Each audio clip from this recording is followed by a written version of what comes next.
NDA के seat sharing को लेकर खूब चर्चा हो रही है और चिराग पासवान को लेकर हो रही है कि क्या करेंगे चिराग पासवान, एनडीए में रहेंगे या फिर एनडीए को छोड़कर चले जाएंगे, भारतीय जनता पार्टी को गच्चा देंगे क्या चिराग पासवान।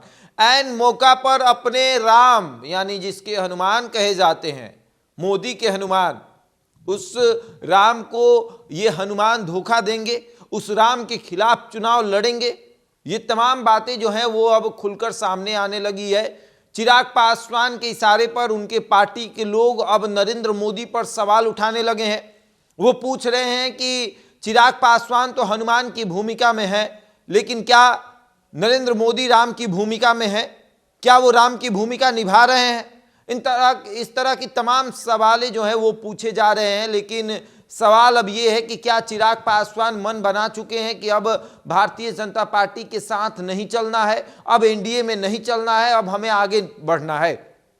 चिराग पासवान के बारे में कहा जा रहा है कि जिस तरीके से 2020 में उन्होंने विधानसभा का चुनाव लड़कर जेडीयू को कमजोर कर दिया, उसी तरीके से वो अकेले लोकसभा का चुनाव लड़ना चाहते हैं और फिर जेडीयू को कमजोर करना चाहते हैं। लेकिन लोकसभा का चुनाव अगर चिराग पासवान अकेले लड़ते हैं तो वो जेडीयू को कमजोर करेंगे या फिर भारतीय जनता पार्टी को, क्योंकि केंद्र में नरेंद्र मोदी को प्रधानमंत्री बनना है और जेडीयू नरेंद्र मोदी को समर्थन दे रही है।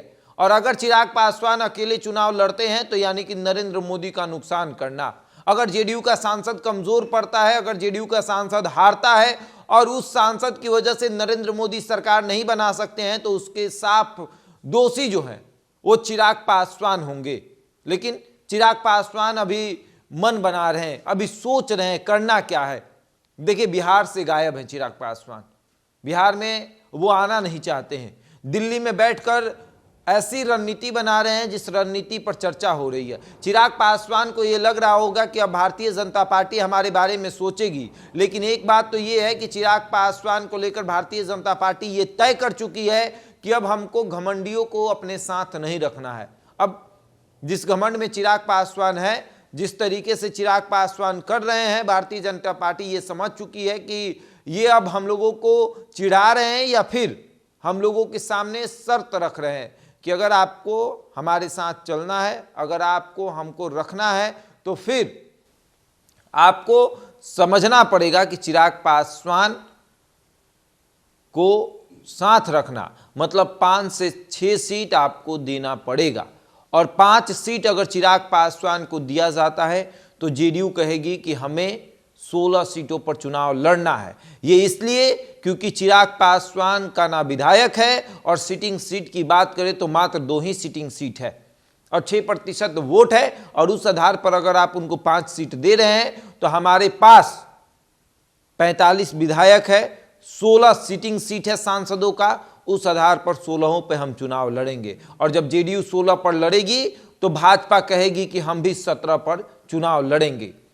और उसके बाद बचेगा जो सीट, उसमें पशुपति पारस, उपेंद्र कुशवाहा और जीतन राम मांझी को एडजस्ट करना बहुत मुश्किल हो जाएगा।